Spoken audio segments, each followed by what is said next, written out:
This is your ultimate stop for everything sports. The Golden State Media Concepts Sports Podcast. Should I say more? From the NFL, MLB, the NBA to MMA, it's all in here. The Golden State Media Concepts Sports Podcast. Listen now.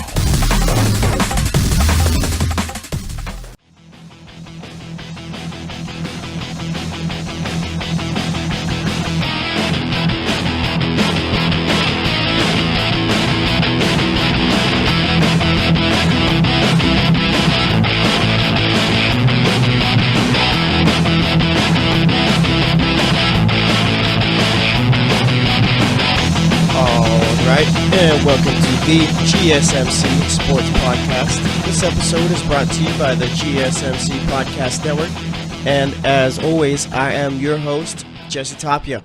All right, it is Wednesday, March 21st, and here's how today's show is going. We're going to start off today, a little bit throwback. We haven't started it off with this NBA scores from the night before in a while, but we'll be doing that for this segment.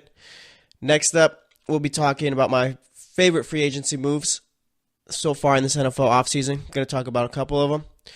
Third segment, we're going to be talking a little bit about the 49ers and anything else going on in the NFL. Going to be a real NFL-heavy show today. And then for the fourth segment, as we always do, going to be talking about anything else going on in the world of sports and making my picks for tonight's games. Got a lot of good games going on tonight, so we'll be doing that. All right, so let's get into it. First up, we had the Oklahoma City Thunder facing off with the Boston Celtics. No Jaylen Brown, no Kyrie Irving. All right, no Marcus Smart, no problem for the Celtics. They won this one 100-99. For the Thunder, you had Carmelo Anthony with 13 points, 5 rebounds, 3 assists, shot 5 of 13, 2 of 6 from the three-point line. Corey Brewer had 11 points, 5 rebounds, 3 assists, shot 4 of 12, 1 of 6 from the three-point line. Paul George, 24 points, 13 rebounds, shot 9 of 19, 5 of 8 from the three-point line. Steven Adams had 14 points, 7 rebounds, shot 4 of 7 there. Russell Westbrook had 27 points, 8 rebounds, 7 assists, shot 9 of 21, 2 of 5 from the three-point line. And then for the Celtics, you had Al Horford, who has really struggled so far after the All-Star break. Just really hasn't gotten it going at all. He had 5 points, 7 assists, 6 rebounds, shot 2 of 9, 1 of 4 from the three-point line. Marcus Morris had 21 points, 4 rebounds, 8 of 13 shooting, 3 of 6 from the three-point line. Jason Tatum had 23 points, 11 rebounds, 4 assists, shot 8 of 12. And then you had Terry Rozier, 14 points, 6 rebounds, 6 assists, shot 5 of 15. And off the bench, you had Greg Monroe with 17 points, 6 rebounds, shot 6 of 12. And then Shane Larkin with 13 points, 4 rebounds, shot 5 of 9, 2 of 4 from the three-point line. I was watching this game, and there's about 25 seconds left. Thunder were up by 6. I'm like, oh, game's over. I'm just going to change channel or whatever.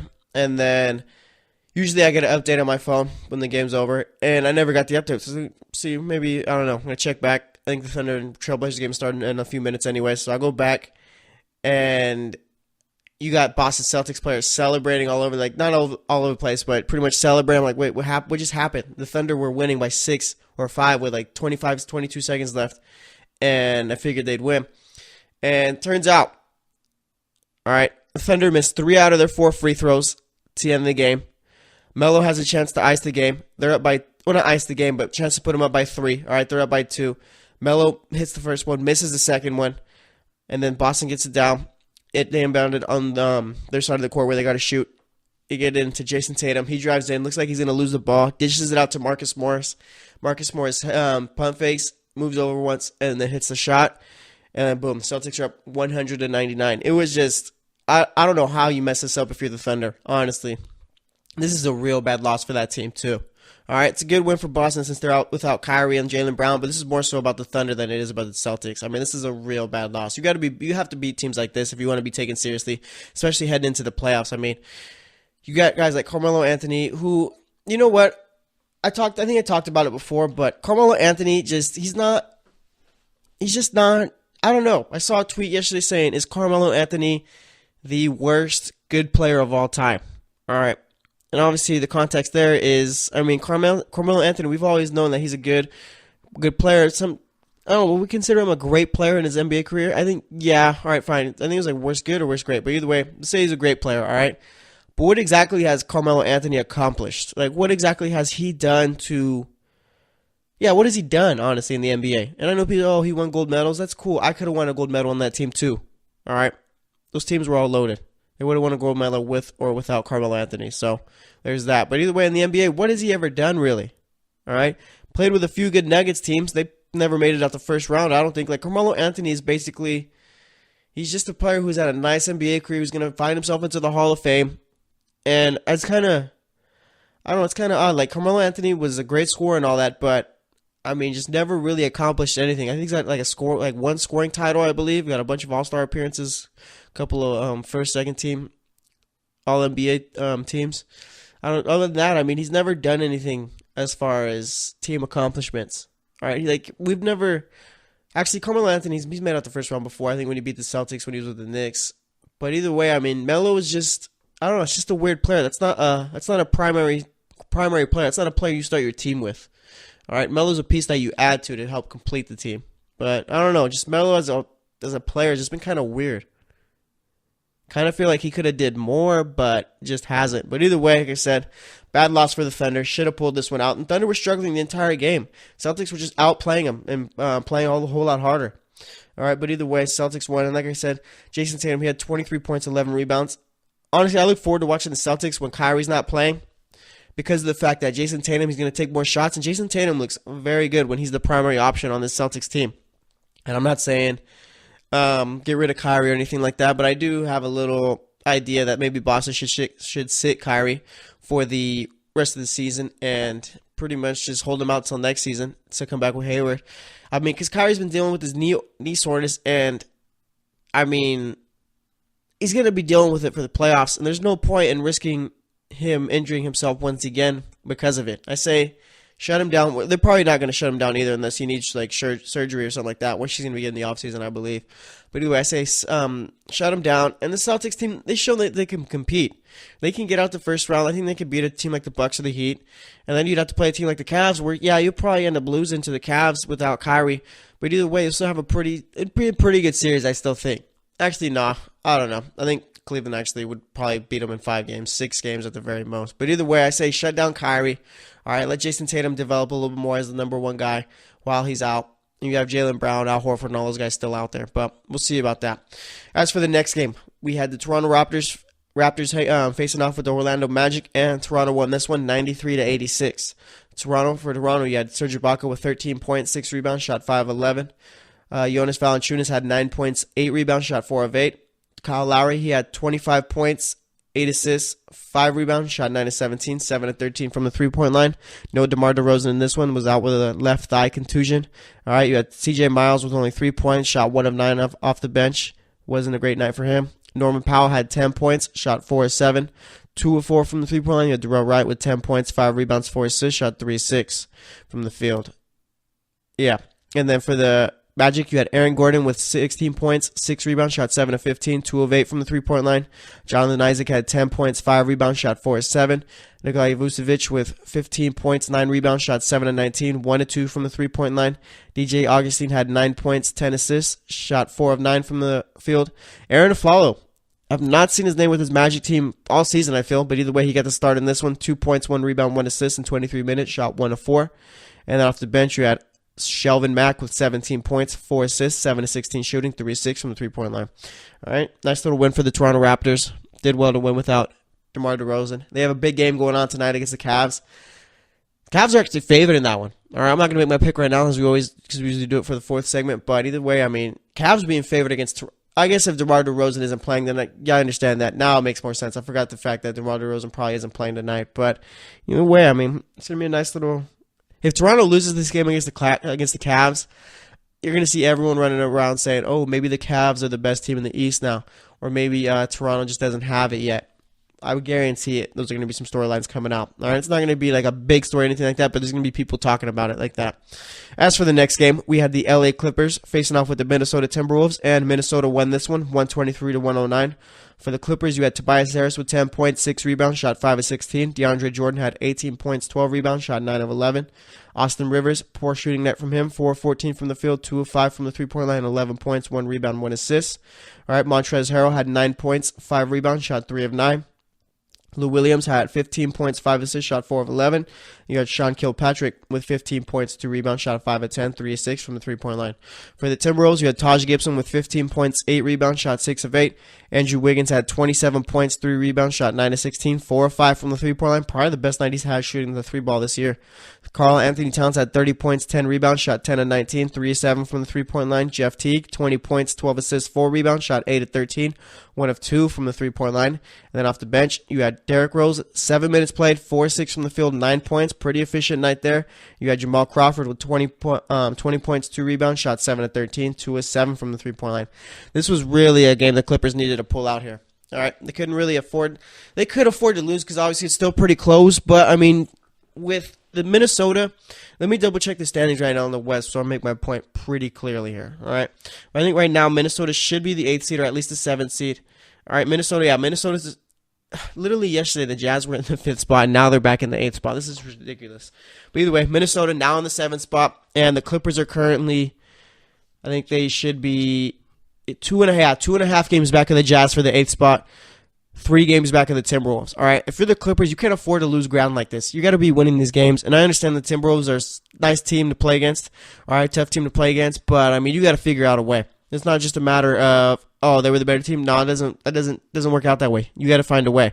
All right, right now the Nuggets are 2 games back of the Jazz, and I think that this might end up being how the seeding, or not the seeding ends up, but at least I think these are going to be the 8 teams that make the Western Conference playoffs. Because you got the Rockets at 1, they're going to stay at 1. You got the Warriors at 2, they'll stay at 2. Trailblazers at 3, they'll probably stay there. Then you got the Thunder, Pelicans, Spurs, Timberwolves, Jazz. All right, that rounds it out from 4 through 8. Right now, I mean, all those teams are playing pretty well. Thunder had a bad loss, but I'm sure they'll be able to pick it up. And I mean, I just don't see I don't see Denver getting in, but Denver's probably the one team on the outside looking in that I like to see get in, but I'd rather see the Jazz get in over them, the Timberwolves too, just see Jimmy Butler with that team. And then you got the Spurs and Pelicans. The Spurs I don't think are going to miss out on playoffs. It's going to come down for the last spot, I think. I think the top 7 teams are going to make it, and then it's going to be between the Nuggets and Jazz for that 8th spot, unless the Clippers go on a little bit of a win streak here. So, I mean, it's just going to be interesting to see, but like I said, the Clippers need to win games like these. You can't afford to lose them. And as for the Timberwolves, I mean, nice little win right here. Big win for them. All right, they're half game up on the Jazz for that 7th spot. They're half game back of the Spurs, and they are a game and a half back of the Thunder for that 4th spot. So, I mean, as far as seeding goes, I have no idea how it's going to end up. I mean, it could be like I said, one day you have the Jazz at 5th, the next day they're back at 8th. So, I don't know. It's all crazy going on in the West right now. But as for the next game, we had the Dallas Mavericks facing off with the New Orleans Pelicans. And the Pelicans won this one, 115-105. For the Mavericks, you had Harrison Barnes with 19 points, 4 rebounds, shot 8 of 19, 1 of 4 from the three-point line. Dwight Powell had 11 points, 6 rebounds, shot 5 of 6. Dirk Nowitzki had 19 points, 3 rebounds, shot 7 of 13, 4 of 8 from the three-point line. J.J. Barea had 10 points, 4 rebounds, 8 assists, shot 5 of 11 from the field. Off the bench, you had Doug McDermott with 11 points, 4 rebounds. Nerlens Noel had 6 points, 6 rebounds, and 20 minutes played. Then you had Yogi Ferrell with 15 points, 3 rebounds, shot 6 of 14, 1 of 6 off from the three-point line off the bench. As for the Pelicans, you had Anthony Davis with 37 points, 8 rebounds. That has to be like the first single-digit rebound game he's had in a while, I feel. But anyway, yeah, 37 points, 8 rebounds, shot 15 of 21 from the field, 2 of 3 from the three-point line. Etuan Moore had 14 points, 6 assists, shot 6 of 13 from the field, 2 of 4 from the three-point line. Mecca Okafor only played 5 minutes in this one. Not sure if he got hurt or just got pulled early. Rajon Rondo played 30 minutes in this one, had 19 points, 14 assists, 9 rebounds, shot 8 of 14, 1 of 4 from the three-point line. Off the bench, you had Mirotic with 8.7 rebounds. Poor shooting night, though. 3 of 10 from the field, 2 of 5 from the three-point line. Cheick Diallo had 10 points, 14 rebounds, shot 4 of 8. And then you had Ian Clark, who's been a monster all year off the bench, 19 points, 4 assists, shot 9 of 15, 1 of 3 from the three-point line. People aren't really talking about Ian Clark too much off the bench as far as, I guess you could say, like that 6th man of the year type role, like Terry Rozier, Lou Williams, and Jamal Crawford types. But Ian Clark has been very consistent for this team. Looked very good playing for them. So, I mean, that's a plus right there. That's one thing that's different about this Pelicans team than the last is that their bench is stepping up and they finally have good wing players.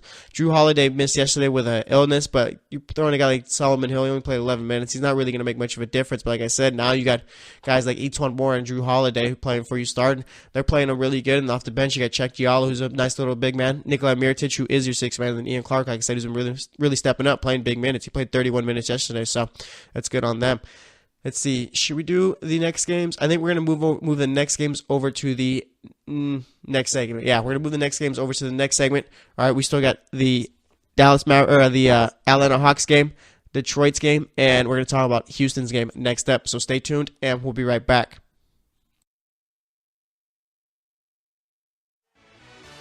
Are you looking for the very best NFL and college football podcast? Then check out the GSMC Football Podcast. Get the latest football news both on and off the field. From the NFL Draft to trades to the rumor mill to the NFL Combines, they got you covered. That's GSMCpodcast.com/football-podcast. Get updates on college rivalries, game day insights, and much, much more. It's football talk the way you want it. This show eats, sleeps, and breathes football. Don't forget to like them on Facebook and follow them on Twitter. Visit GSMCpodcast.com for more info.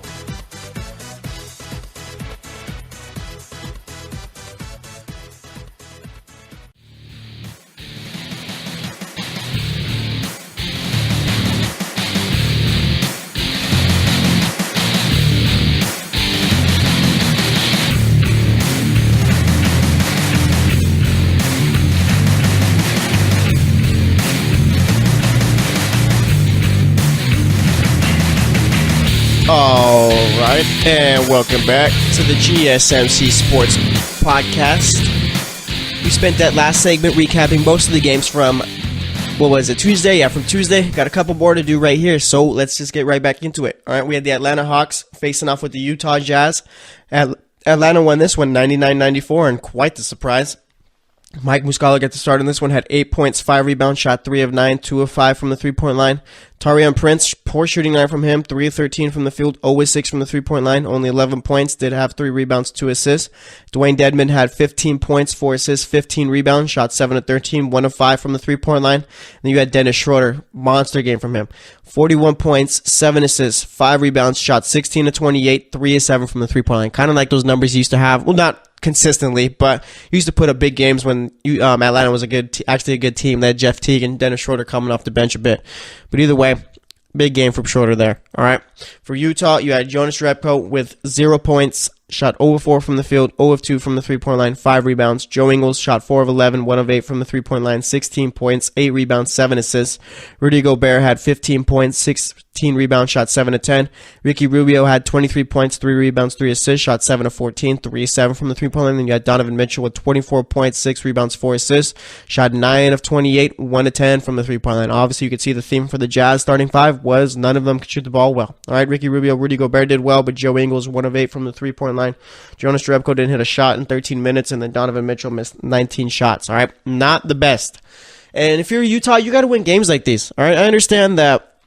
I mean, more so people really didn't expect Utah to be in this position as far as playoffs, but I mean, Utah is a good team. All right, we can't talk about them as if they're a team who is still coming back, trying to pretty much recoup from the Gordon Hayward thing. Like, no, this is still a good team. All right, Donovan Mitchell made this team good, and pretty much all the other guys there. But Utah's got to be beating teams like Atlanta. You can't be taking losses against them, especially in a tight playoff race. So, I don't know. Bad loss from Utah. Bad win for Atlanta. Hurts them in the tanking business. So, I guess no one wins here. But either way, next game up, we have the Detroit Pistons facing off with the Phoenix Suns. For some reason, I thought Detroit was bad enough to where they'd lose to the Suns.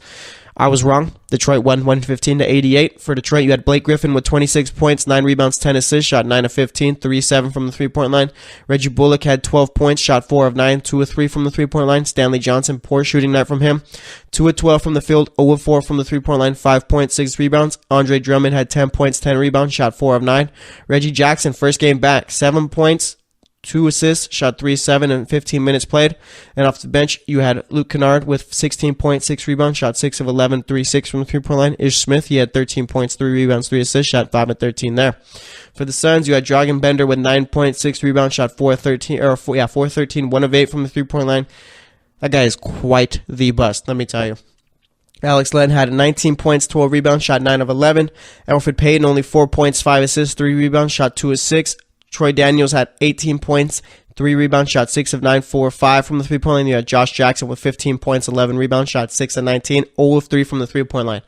All right, this whole thing with Detroit, like I said, I mean, it kind of seemed like the plan was to trade for Griffin and then hope Reggie Jackson came back sooner and hope that the Pistons were playing well once he got back. Hasn't happened, but anyway, Reggie Jackson's back. Let's see. Do they have any chance whatsoever to make the 8th seed? Let me see. They're currently 6.5 games back. All right, it would take, or actually 5.5 games back, I believe. It would take quite the run to get back into the playoffs. Right now, they're behind Milwaukee, who's 37 and 33. You need Milwaukee to go on like on a 4-game winning streak. Pistons go on like a 6-game winning streak to even be like near each other. All right, because right now the Pistons are 32 and 39. Bucks are 37 and 33. So, yeah, not looking good for the Pistons right now. And, I mean, what can you do? It's just Detroit. Detroit's always been that team since Chauncey Billups team broke up. All right, and they went their separate ways because of trades and all that. Ever since then, the Pistons really haven't been that good of a team. You've had guys like Andre Drummond there and all that go through, but obviously, I mean, it just hasn't worked out. Detroit's been a team that, I don't know, they're kind of weird. Like, it's like Detroit is a team that should be up there as far as, like, franchises and stuff like that, like with the not with the Celtics and Lakers, but kind of like near that, like with the Bulls and stuff like that, like those historic franchises that should be pretty good constantly. But Detroit, the front office is kind of just, I don't know, made some baffling moves. Like that Blake Griffin trade, yeah, I was excited about it when it happened, but it's just, I don't know. In hindsight, yeah, probably not the best move to make. I mean, Detroit probably just needs to rebuild from the ground up and start over, but I highly doubt that since they traded for Blake Griffin. And one thing I saw Blake Griffin talk about too the other day is that how Detroit, like, it finally feels good to go to an actual real franchise. I guess how they treat their players good and all that. I mean, I don't know. It's kind of weird to me. Just pretty much, did the Clippers not treat their players right? All right, did they not put them first or something like that? That's what I'm thinking of. Maybe it's just a matter of now he's the top guy on the Pistons and doesn't have to play Chris Paul anymore, but just something else intriguing to me. Kind of weird to hear, I guess. And as for the final game, we had the Houston Rockets facing off with the Portland Trail Blazers. Houston won this one, 115 to 111. All right, for Houston, you had Trevor Ariza with 6 points, 3 rebounds, 2 of 7 shooting, 1 of 3 from the three-point line.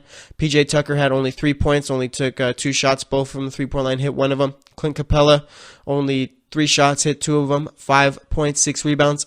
Chris Paul had 22 points, 8 rebounds, 6 assists, shot 6 of 16 from the field, 5 of 10 from the three-point line. James Harden, big game. 42 points, 7 assists, 6 rebounds, shot 13 of 25, 5 of 7 from the three-point line. Off the bench, you had Luka Mbah with 13 points, 4 rebounds, shot 5 of 7. Eric Gordon had 18 points, 4 rebounds, shot 7 of 14. All right, for the Trailblazers, you had Al-Farouq Aminu with 22 points, 8 rebounds, 4 assists, shot 7 of 11, 6 of 8 from the three-point line. Mo Harkless had 17 points, shot 5 of 5, 3 of 3 from the three-point line. Joseph Nurkic, good game from him, 21 points, 11 rebounds, shot 9 of 10. Damian Lillard had 20 points, 6 assists, 4 rebounds, shot 5 of 17, 0 of 7 from the three-point line. And then you had CJ McCollum with 8 points, 3 assists, 2 rebounds, not the best night from him, 4 of 15 shooting from the field, 0 of 5 from the three-point line. And then off the bench, you had Evan Turner with 10 points, 3 rebounds, 3 assists, shot 5 of 10 there. All right. This was a big game for James Harden here. This was a solidify my MVP campaign type game right here. All right. For him to go out and put up 42 on the Trailblazers who have won 13 in a row, that's big right there from James Harden. All right. And James Harden, like, I remember when Anthony Davis, like I say, remember, like, it was a couple months ago, whatever, like a couple weeks ago when Anthony Davis was pretty much on his tear, and he still is. Anthony Davis is still going out for the Pelicans, but even then, remember when I was saying how Anthony Davis might take it away from James Harden if they finish third? Yeah, there's no way James Harden loses this MVP award unless maybe LeBron just somehow plays even better than what he is right now, takes off, somehow gets the Cavaliers to the number 1 seed in the East. All right, that's the only way James Harden does not win MVP. Because you got Steph Curry, Kevin Durant, who are out hurt. Warriors aren't going to be taking that 1 seed, so they're pretty much out of it. Damian Lillard was a nice story this season, but he's not going to be winning it. No one from the Thunder has a chance. Anthony Davis, like I said, it'd take a miracle for them to pretty much move up and for him to get it. No one else is really in contention for it right now. All right. Yeah, it's James Harden's award to lose. There's no way he loses it, I don't think. Like, this is going to be the year he finally wins it. Should have won it last year. All right, I don't care that Russell Westbrook had an average a triple-double. Russell Westbrook's an average a triple-double this year. Quite possible. I think he has like 9.7 rebounds or 9.7 assists. I have to double-check his stats. Actually, let's check Russell Westbrook's stats right now. All right, because Russell Westbrook, like, no one's talking about it. Maybe he just did it, and that's it. So he's averaging 10.2 points a game. Obviously averaging double-digit points or 10.2 assists per game. Obviously averaging double-digit assists. All right, let's see. Rebounds, he's got to be averaging, I think that's where the 9.7 comes in. Let's see. He is currently averaging, where's he at? Not top 10. He's number 11. He's averaging let's see, 9.7 rebounds a game. All right. He could very well average a triple-double this year, and that's not going to be a story. So I just don't get how we're going from, like, is it now Russell Westbrook averaged a triple-double for one season, so now it's not a big deal anymore? Or is it just, I don't know. But either way, like I said, no one's really going to come and take that award from James Harden. Good on him for winning it. Yes, I'm crowning James Harden MVP right now. All right. And as for the Trailblazers, this was like a measuring stick type game, and it's got to be kind of disappointing. Well, I mean, they kept it close. They lost, 115, 111? Yeah, so they kept it close. I mean, if CJ McCollum plays better, they probably win this game. Obviously, Damian Lillard didn't even play that well either. Shot 5 of 17, 0 of 7 from the three-point line. All right, but that's one thing that kind of might make you a little bit nervous. And again, this is a bit of an overreaction. This is more so no storylines going on this week, so we're just trying to pump through. But either way, I mean, you'd really want your best players to go out and shoot better than a 9 of, let's do some quick math, 9 of 32. All right. Math is tough. 9 of 32 from the field combined. Only 28 points. No threes hit. 0 of 12 from the three-point line. All right, and only about 9 combined assists. You'd expect them to play a little bit better. And this game was at home, too. So, like I said, you just really want them to play better. But I guess, I mean, Portland's going to be fine. They're going to make the playoffs. Probably finish as the 3 seed unless they go on some type of bad skid, which I don't think they will. And what a run they did have, too, with that 13-game winning streak. But, I mean, does Portland have a chance against Houston or Golden State? I think this game kind of showed us not yet. Portland's a bit of a weird team because Damian Lillard's been there for a while, and they've been more so a team that's kind of been, I don't know, above average, making the playoffs every year. Kind of like the Hawks of the East when they had Teague, Horford, and all those guys. All right, playing well, make the playoffs year after year, but really don't do much. And with this team this year, I mean, I'm kind of curious to see what they're going to be doing in the offseason more than anything. Maybe Portland could be a team where LeBron can end up. All right, maybe that's like a sleeper team right there. All right, because a team with LeBron, CJ McCollum, Damian Lillard, that'd be a pretty solid team there. Plus, you got Joseph Nurkic. I mean, that might be probably one of the best fits for LeBron, honestly. All right, you got your center who could rebound, play well. You got a 2-guard, you got a point guard, and you got LeBron at the 3 or 4, wherever you want to play him. Plus, you got guys like Moore Harkless out there. The Trailblazers are LeBron away from competing, I think, for the West, now that I'm thinking about it. All right, and this is I don't know. It kind of sounds good. Yeah, it does sound pretty nice, actually. All right, just imagine hit Lillard, McCollum, LeBron, Harkless, whoever you want out there, and Nurkic, and then you got that bench. Evan Turner coming off of there. All right, plus you probably bring in some new guys to come off the bench also, because everyone wants to go play with LeBron. I mean, that sounds like a pretty good team there. All right, and I don't think Damian Lillard's leaving anytime soon or anything like that, so maybe LeBron could end up in Portland. Maybe that's just one thing we haven't been paying attention to. It's been more so Philly, Cleveland, Houston, and LA, and those are the big market teams right there. All right, Portland, not so much.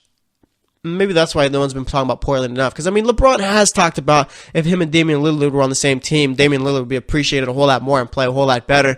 And Damian Lillard has expressed his interest in playing with LeBron, too. So, like I said, it's probably not going to happen, but I would not be surprised if it did. All right? But either way, like I said, big win for the Rockets. 2 things I took away from yesterday. Melo, bit of a weird player. Thunder, bad loss. Should have pulled it out. All right? I don't know. The Thunder are just a weird team. Some days they look like they could beat the Warriors. Some days they look like they beat the Rockets. Some days they look like they can't even beat a Celtics D-League team, pretty much. And that's what the Celtics have been putting out. Putting out guys like Abdel Nader getting big minutes. Shane Larkin's been getting big minutes too. I mean, the Thunder shouldn't have lost that game at all. I still do not know to this very moment how they lost. All right, had to be changing the game thinking it was over. Let's see, the Cavs, yeah, they're back in the 3rd spot right now. Pacers are back in the 4th. All right, Pacers are half game back right now. The Cavs will be playing the Sixers. I kind of want the East to stay this way. I'd like to see the Raptors face off with the Bucks, Heat versus the Celtics, Cleveland versus Philly, and then Indiana versus the Wizards. Indiana versus the Wizards would probably be the best series of that Eastern Conference playoff matchups. And let's see, for the West, it'd be the Rockets versus the Jazz right now, Minnesota versus Golden State, San Antonio versus Portland, and then New Orleans versus Oklahoma City. That'd be pretty fun to watch there, too. So everything's starting to come to a close in the regular season. All right, we're finally going to get to the playoffs, and it's going to be interesting to see.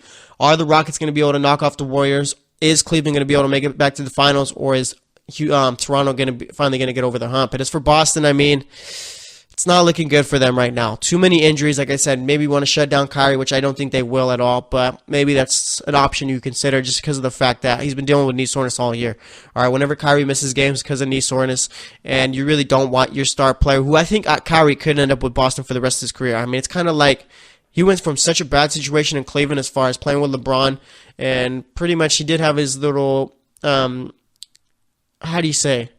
run-ins with Ty Lue as far as disagreements and all that. Then you go from that to the Celtics culture, going from a pretty all right coach to one of the best coaches in the league, and pretty much being the guy on that team too. Plus, it seems like he just really likes out there. Fans love him. So, yeah, like I said, for Kyrie, I mean, I think about just hitting him for the rest of the year, but I doubt Boston does it. But either way, next up, we're going to be talking about my favorite moves of free agency. I know the NBA kind of took up the first two segments, but we'll be talking next up about NFL free agency, the moves I like, talk about Kirk Cousins a bit, and Case Keenum and all those other guys. So stay tuned, and we'll be right back.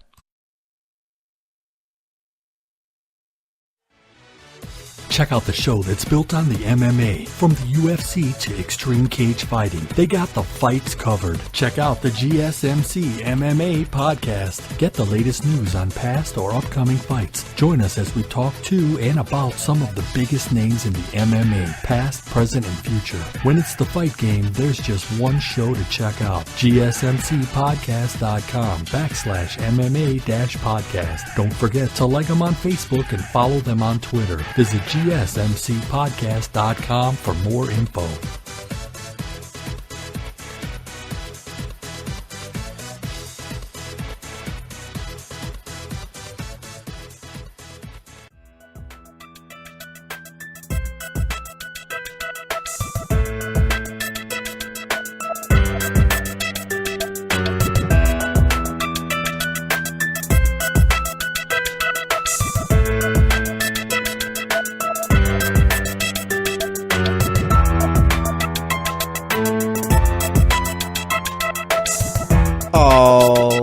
And welcome back to the GSMC Sports Podcast. I ended up spending the first two segments basically just talking about the NBA, all right? NBA is getting hotter right now. We're coming towards the end of the regular season. All right, so we spent the first two segments talking about the NBA. This segment, we're going to move over to the NFL, all right? We're going to talk about my favorite moves of free agency. We're going to talk about a few of the other moves, all right? Talk about which teams got better, which teams didn't. So we'll be doing that. But first up, all right, I guess the competition committee for the NFL fixed up the catch rule, or at least tried to. All right, it goes number 1, control. Number 2, 2 feet down or another body part. Number 3, a football move such as a third step, reaching, extending for the line to gain, or the ability to perform such an act. Okay, so what I'm getting from this, I might be totally wrong, is you got to catch it, bring it in, take 2 steps, and then make a football move, which is a third step, or reach forward, pretty much, like for the first down for the goal line. All right. Kind of sounds like, yeah, it sounds kind of normal and all that, but then, I mean, you can never make NFL fans happy, I'll tell you. NFL fans are the hardest to please. All right, you got to pretty much do everything. Like, NFL fans, all right, again, I love talking sports. I am a fan. NBA fans and NFL fans, I feel like, go head to head. NBA fans are more so the fans with the bad takes.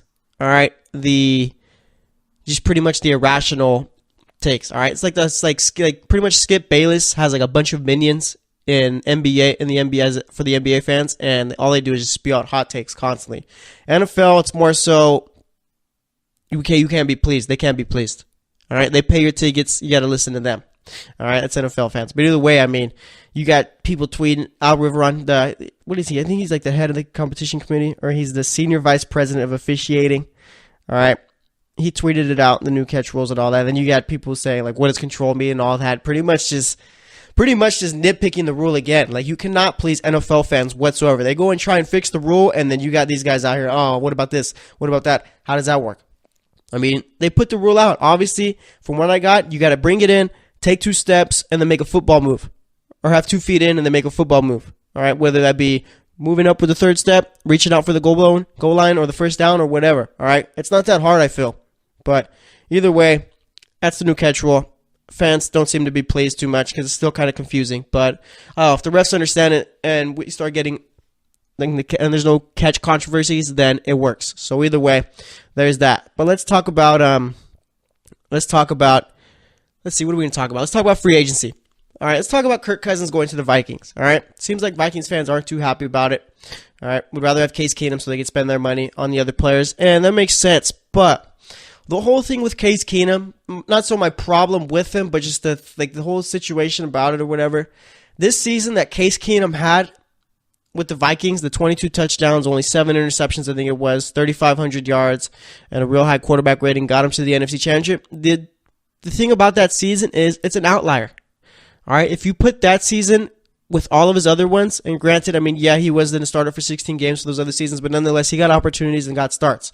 All right, so this is an outlier. He never did this with any other team. Or never even showed he was capable of doing this with a different team. All right, Kirk Cousins, and I've been seeing a lot of Kirk Cousins. Is he truly better than Case Keenum? Are they the same quarterback?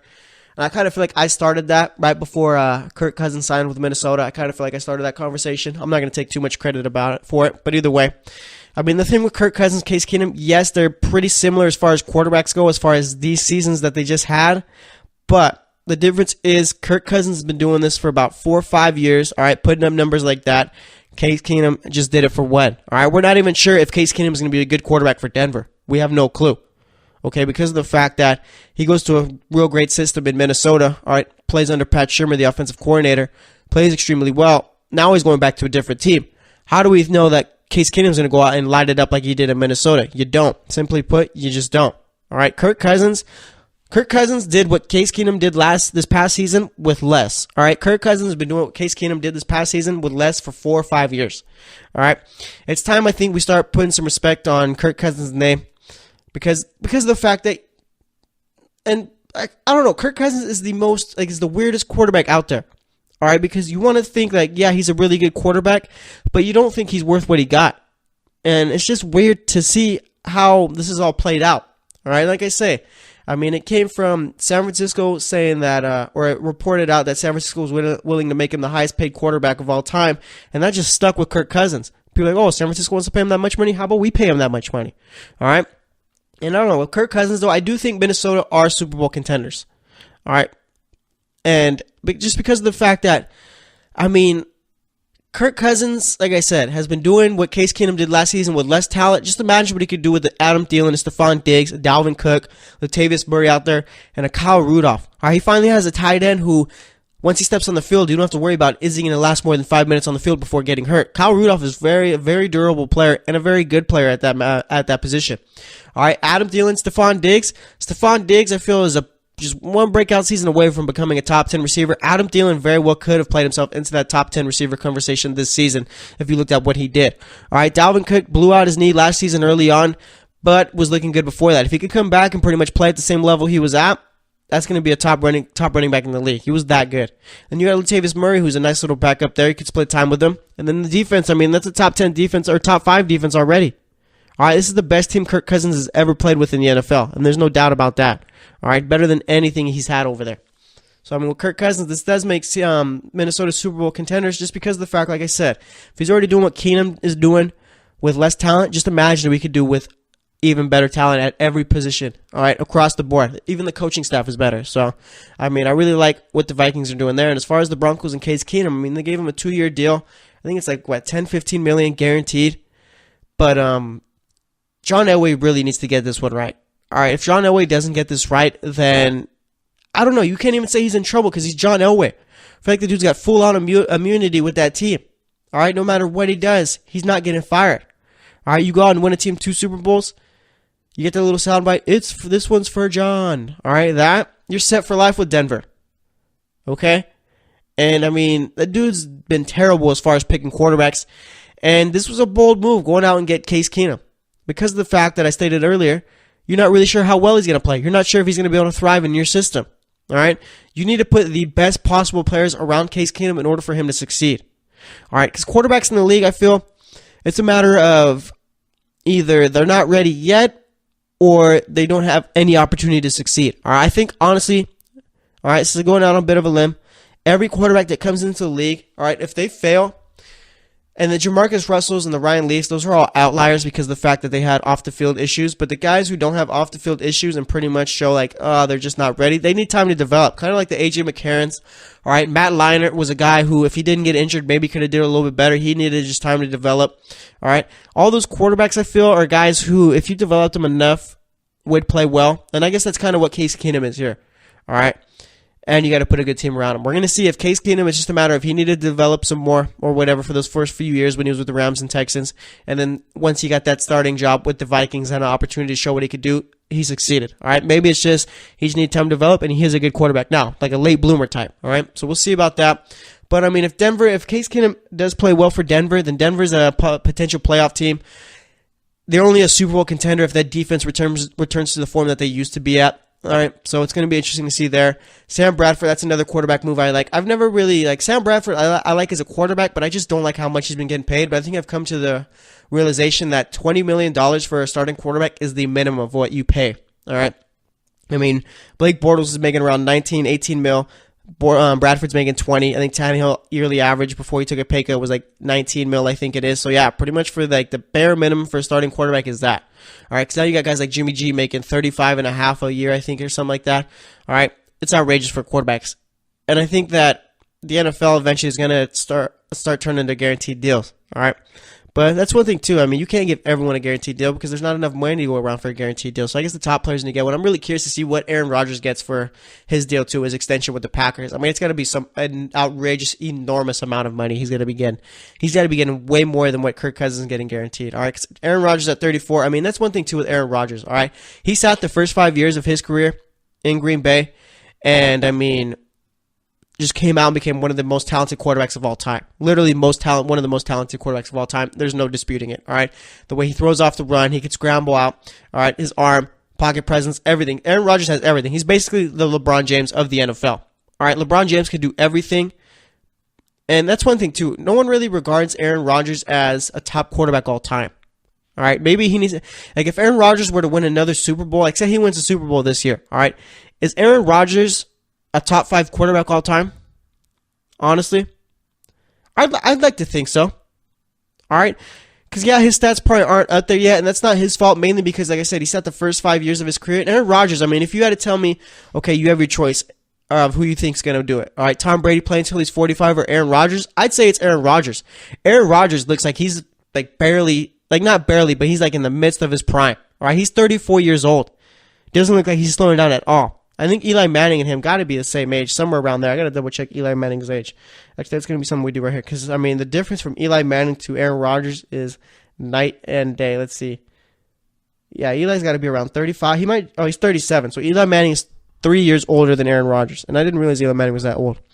All right, so yeah, Eli Manning, 37. Aaron Rodgers, 34. And Aaron Rodgers, I mean, that's 3 year difference. Aaron Rodgers looks the light years ahead of Eli Manning. All right. And that's no secret or anything like that. But as far as Aaron Rodgers, the dude's got to be getting at least 87, 90 guaranteed from the Packers. And that's going to hurt them big time. All right. And I guess, with them giving him all that money, it's just a matter of you're going to give him all that money, then you're expecting him to make everyone around him better. All right. Because you're not going to be able to bring in top players or anything like that. I mean, you brought in a Jimmy Graham, who I want to apologize. All right, when he signed with the Packers, at first I was kind of skeptical of the move. Didn't realize he scored 11 touchdowns with Seattle that year. All right, maybe he still has something going. I just have this thing with old tight ends in the league. Just don't really trust them. All right, but either way, I mean, if you give Rodgers all that money, you're not going to be able to sign anyone else. You're just going to hope that, you know what, Aaron Rodgers, put the team on your back, get us to the Super Bowl and win it. And I think that's what Aaron Rodgers needs to be regarded as a top 5 quarterback all time. He just needs one more Super Bowl. All right, because honestly, the guy is the most talented quarterback of all time as far as everything that he does. All right. Literally, he is great at every single part of being a QB. All right. It's just ridiculous. But we'll turn this into a quarterback segment, actually. So maybe we'll talk about the other ones. But another free agency signing I liked was Allen Robinson to the Bears. I almost call it to Mitch Trubisky. But either way, yeah, to the Bears. All right. This is exactly what the Bears needed. All right. And they brought in Taylor Gabriel, too. I like that. All right. But Allen Robinson there, you give pretty much the second-year quarterback his number one receiver, all right, that go-to guy. Allen Robinson's going to have a great year this year. The Bears are going to have a great season this year, all right? I really like Mitch Trubisky, all right? No one's really talking too much about him. They're kind of wait and see with him. I think he's going to be a great quarterback, and I think he's going to play extremely well for the Bears. I think the Bears are going to step up this season, going to surprise a lot of people, and they're going to be a team to pretty much in the near future to reckon with in the NFC North, because the NFC North is a tough division. You got the Detroit Lions, you got the Packers, of course, you got the Vikings, and you got the Bears, who are an up-and-coming team. That's going to be a very good division. So, like I said, I like the Allen Robinson signing there. I think he's going to have a big year. All right, that's one thing you need for Mitch Trubisky. You need that number one receiver with him. Kind of like with the 49ers. I mean, they need to bring in a number one receiver for Jimmy Garoppolo. Marquise Goodwin isn't that, and I don't think Pierre Garçon is that, but maybe that's what they're going to be trying to go with, trying to hope that maybe Jimmy G can make those players around him better. But that's all I'm going to talk about for this segment. Next up, we're going to be talking probably more about the NFL, talk about anything else going on in the world of sports, and making my picks for tonight's game. So stay tuned, and we'll be right back.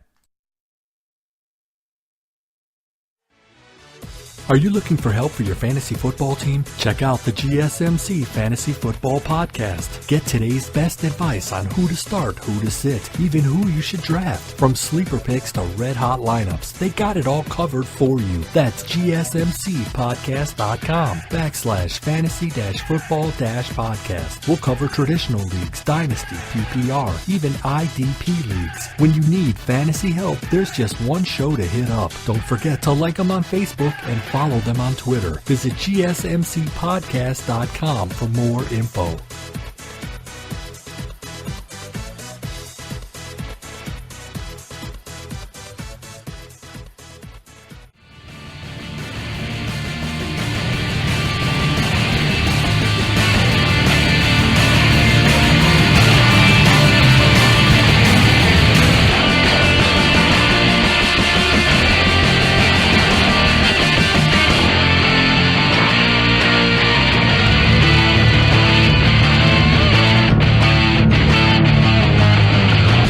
All right, and welcome back to the GSMC Sports Podcast. Today we've talked about the NBA in the first two segments, did the scores, and or did the recap for the games. Pretty much talked about anything else that came to mind as far as the NBA goes. Third segment, we talked a lot about the NFL. They're changing up the catch rule, and pretty much talked about Kirk Cousins, Case Keenum, and a couple of other players. A lot of quarterback talk in that last segment. So we did that. For this segment, as you know, we always just spend it talking about whatever is going on in sports. So let's do that, all right? Pretty much what I'm thinking about right now is how we've been without the tournament since, Sunday I think it is? Monday, Tuesday, Wednesday. Yeah, Wednesday being the third day. It's not fun. Not a fun time whatsoever, right? We get like so many games the first 2 days of the tournament, and then after that it's like, oh, now it's just a normal tournament where the players get rested and all that. I think the NCAA would be better off, and I know this is tough because all the logistics and stuff like that, how all that big boy stuff works. Maybe instead of putting all the games on the first 2 days and taking a break, maybe just space it out enough, like maybe 2-game rest, 2-day rest or whatever. I don't know. I'm just throwing it out there, trying to figure out the way I could get the most college basketball every day. All right, because of the fact that the tournament's one of my favorite things to watch. All right, and I don't know. It's just like college basketball. It's like I like the NBA better, but college basketball, just when March comes up, it's like there's nothing better. All right. And this is where the NCAA makes most of their money too. But either way, I mean, I do want to point out that in my Final Four for my bracket, most of it's just busted. But three out of the 4 teams I had in the Final Four are still alive. I had Michigan, West Virginia, and Duke making it in. And I had Arizona, but they completely messed that up. And that might be like the second biggest story of the tournament too. Arizona getting bounced by Buffalo in the first round. Not even just losing close, just they got destroyed. All right, maybe that's the second biggest story. Obviously, the first biggest story would be University of Maryland, Baltimore County, school no one's ever heard of other than the final buzzer. All right, when the game happened. But either way, like I said, I mean, I've done pretty well so far in my bracket. All right, for me to pick Michigan, West Virginia, and Duke, if they make it, I don't know. I think I deserve people to say, yeah, you had a pretty perfect bracket. Because everyone else, I mean, everyone's bracket is busted. But either way, I miss college basketball. Wish it was out here now. And I'm kind of curious to see what happens after this tournament. All right, because let's not forget, the FBI investigation is still going on. All right, this is not over. Okay. Sean Miller, Arizona, they still got to deal with all that, the ESPN story, whether it was true, whether it was not. And, I mean, we're going to find out, I mean, pretty much what's going to go on. Because there's no way the college basketball goes back to being how it is. Some change has to come.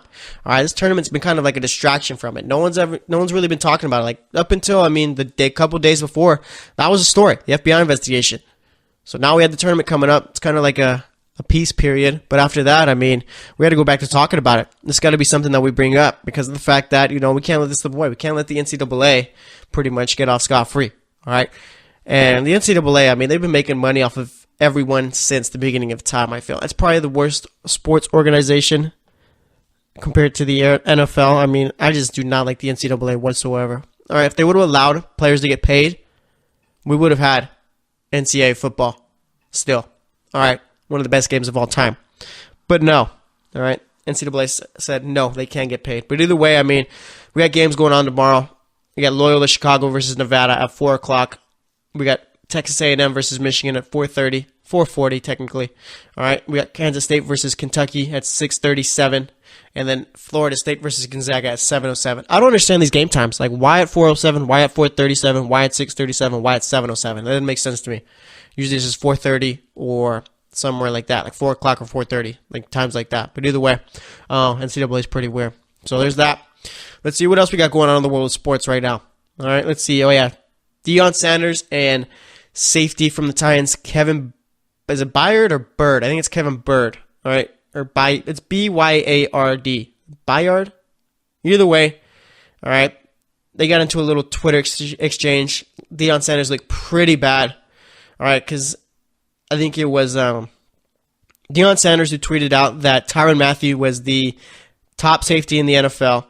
And I think Byard, he did something. I think he finished with All-Pro first team. Yeah, I think he finished All-Pro and made the Pro Bowl this past season. And, like, Byard, I don't know how to pronounce his last name, but anyway, that safety tweets at Deion Sanders saying, how are you going to say that he's the best when you get 2 All-Pro safeties that you didn't even mention? And Deion Sanders tweets at him thinking that the dude's a fan. All right, saying that he's with riders and all that stuff. He knows the game. And, like, the dude just finished All-Pro. Like, Deion Sanders, like, just put the phone down. All right, I understand Deion Sanders has, like, this, I'm like the cool dad of the NFL. All right, kind of like the cool uncle type guy. That's the little thing he has going on right now. All right, cool with all the players and stuff like that. Pretty much just trying to fit in still. And, like put your phone down, Deion. All right, just put it down. Or at least, look, the guy has a blue check mark next to his name on Twitter, and you're still going to call him a fan, not even check? And I know this is going to make sure that Titan safety Kevin Byard, I got to figure out how to pronounce the guy's last name because I'm really struggling here. But Byard, that dude's going to finish All-Pro again, no doubt. All right, I saw in an article he's got that little exchange on his lock screen on his phone. All right, Deion Sanders, I mean, just the ultimate old man move. All right, I understand Deion Sanders still thinks he could go out and play in the NFL and all that. He's never said that, but I'm sure he's got that type of mentality. But, dude, just put the phone down. It's past your time. All right, go chill with NFL Network and do the job there. Don't call out All-Pro safeties. It's just, I don't know, Deion Sanders is just a headache right there. All right, let's see, anything else we got going on? Let's see, LeBron called the NBA playoff play-in idea whack. Yes, that is true. It is definitely whack, quote-unquote. All right, I mean, the NBA can't become too gimmicky. If they start doing that, it's gonna lose a following a bit. All right, you cannot become too gimmicky. I don't know why the NBA is trying to change anything right now. It's always a balance. Yeah, the West probably has better teams with better records, but it's always gonna change. There's gonna be a time where the East becomes the better conference. So stop trying to mess with it all the time. It makes no sense to me. All right, I understand that they're trying to play to pretty much just trying to grow and stuff like that. One thing the NFL could learn from, but it's like there's no point. Just leave it the way it is. All right. And I think that's pretty much all that's going on in the NFL right now. Baseball news is like, just baseball has just been dead. Like, spring training's going on, but no, like, I don't know, spring training, like, baseball has not put out any storyline since Giancarlo Stanton got traded to the Yankees. All right. Derek Jeter, that's the ultimate. That's Danny Ainge, I think. Who was the GM for the Minnesota Timberwolves when Kevin Garnett got traded to the Celtics? I have to double check that right now. Let's see. Just checked, and it was Kevin McHale. Kevin McHale, that's the guy who traded Kevin Garnett to the Celtics for pretty much players who didn't really last too long. I think Al Jefferson was like the best player to go there. Or was it Ricky Davis there too? Either way, Al Jefferson was the best player, but I gotta check that haul, see what the Timberwolves got back for Kevin Garnett. I can't remember exactly, but I don't know how to be something. There's like a bunch of players, whatever. That makes sense. Derek Jeter does his team a favor just like the way Kevin McHale did his team a favor. All right, and that's what it was. I mean, that's just, I don't know, that's crazy to see. But either way, all right, that's pretty much all I got to talk about. Now let's make my picks for tonight's NBA games. Okay, so first up, we got the Memphis Grizzlies facing off with the Philadelphia. Or actually, we got the Raptors. I'm gonna do that pick first. We got the Raptors facing off with the Cavaliers. This one's on ESPN. Gonna be a good game. Cleveland's favored by 2. No DeMar DeRozan. I'm gonna go with. This is tough. the Raptors are a good team. It's not like they just need DeMar DeRozan and Kyle Lowry. I think I'm going to go with the Raptors. I think they're going to be able to pull it out. All right, they play good team basketball. The bench has been playing really well. I'm going to go with the Raptors. Yeah, I got the Raptors against the Cavaliers. Then we got the Memphis Grizzlies facing off with the Philadelphia 76ers. I'm going Philly. Easy pick. Don't even need to talk about it. Then we got Charlotte facing off with the Brooklyn Nets. Charlotte's favored by 1.5. I'm going to go with the Hornets in this one. Kemba Walker's been playing well. Dwight Howard's been he's been playing well, kind of off and on as far as having great games and good games. But I'm going to go with the Hornets in that one. Then we got the New York Knicks facing off with the Miami Heat. Like I said, teams that tank, always easy to pick against them. I got the Miami Heat in this one, plus they're at home, so this shouldn't be a problem. Denver Nuggets versus the Chicago Bulls. Denver's got to start winning these games right here, all right? They're 11-23 on the road. Chicago's 15-20 at home. Doesn't matter. Denver's got to win this game. Denver's going to win this game. I'm picking Denver.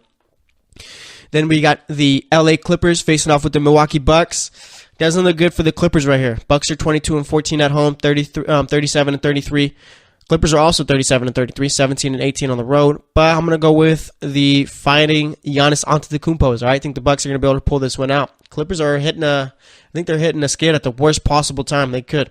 But either way, I'm going with the Bucks. Then we got the Pacers facing off with the New Orleans Pelicans. This is going to be a fun game to watch. I might actually have to watch this one. I'm going to go with this is tough. I'm going to go with the Pelicans. I don't know who I'm going with. Pacers, they're both playing really well right now. Pacers are probably playing a little bit better basketball, but I think I got to go with the home team in this one. So I'm going to go with the Pelicans. Anthony Davis has been lights out. So is the rest of that team. So I'm going with the Pelicans there. And then for the final game of the night, we got the Washington Wizards facing off with the San Antonio Spurs. Spurs been playing well. Winners of 4 in a row. I'm going to go with the Wizards, though. I think they're going to be able to pull it out. All right. Obviously, the logical pick would be the Spurs, but as far as picking games, there's no such thing as logic. All right. It's pretty much, I don't got to go with your gut. So I'm going with my gut. I got the Wizards winning this one. All right. So let's recap my picks. I got the Raptors beating the Cavs, Sixers beating the Grizzlies, Hornets beating the Nets, the Heat beating the Knicks, Nuggets beating the Bulls, Bucks beating the Clippers, Pelicans beating the Pacers, and the Wizards beating the Spurs. All right, only 2 upset picks tonight. That is the Wizards over the Spurs and the Raptors over the Cavs. So that's going to wrap it up for today's show. Today, first 2 segments, we talked NBA, talked about the scores from yesterday, and talked a bit about some other things going on, James Harden and all those other players. We talked about NFL free agency, talked about my favorite moves, talked a lot about quarterbacks in that 3rd segment, and then for this 4th segment, basically talked about pretty much whatever was crossing my mind as far as sports go. All right, talked a bit about the tournament. Let's see what else we talk about. We talked about a bunch of stuff for this segment and made my pick. So thanks for listening to the GSMC Sports Podcast. As always, I am your host, Jesse Tapia. We'll be back tomorrow as always, so stay tuned, and we'll talk to you later.